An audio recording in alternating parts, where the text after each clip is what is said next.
The Spanish Armada was one of the greatest threats ever faced by the people of the British Isles. The danger posed by the navy and armies of Philip II were comparable to the Grande Armée of Napoleon in 1805, or the Wehrmacht of Hitler in 1940. The fate of England in the summer of 1588 was in the hands of the few men who manned the Queen's royal ships, and the private vessels that went to assist. And the men who led the defence did indeed have a terrible responsibility on their shoulders.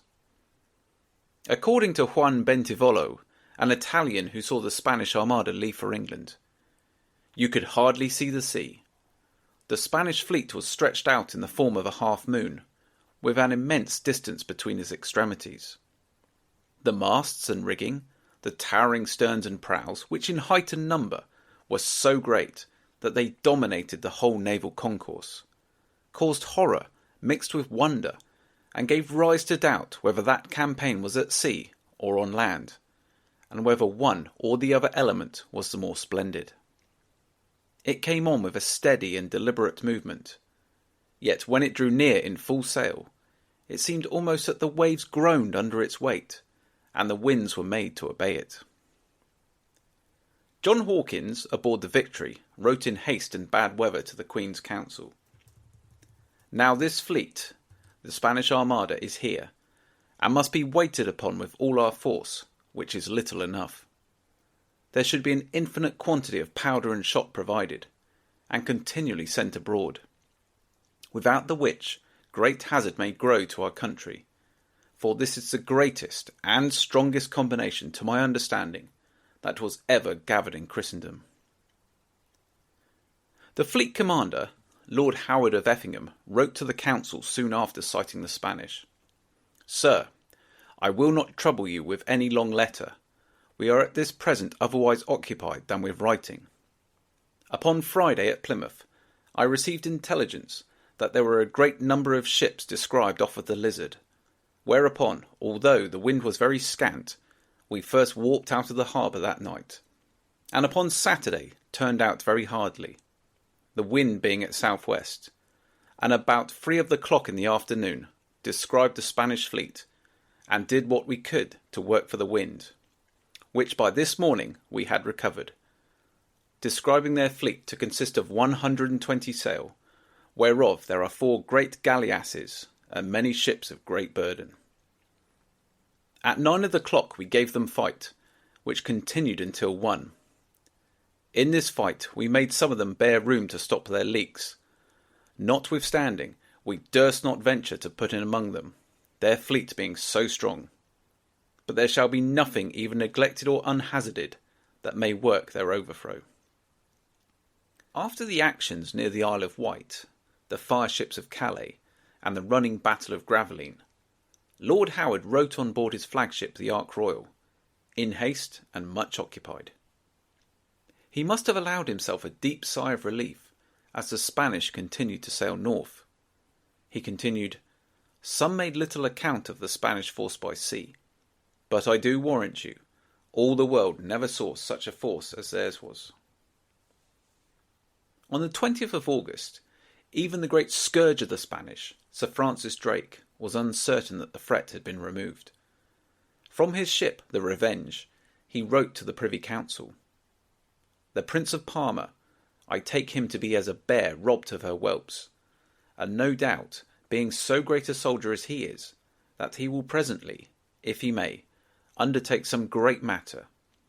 Truly, my poor opinion is that we should have a great eye upon him." All the leading men of the English fleet knew only too well how close they had escaped defeat and disaster.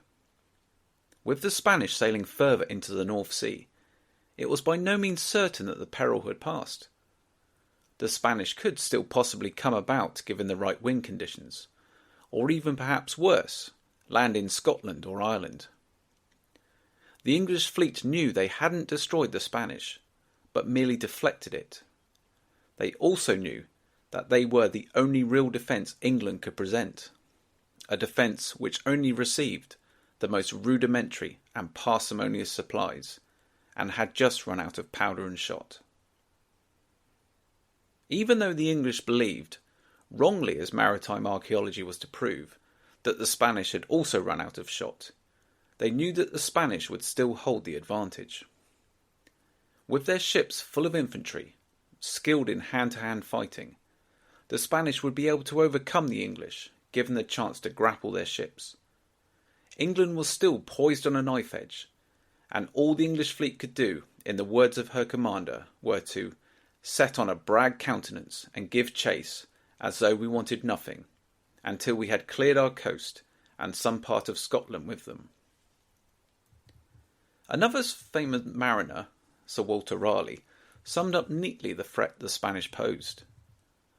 The Spanish had an army aboard their ships, and Howard had none. They had more ships than he, and of larger size.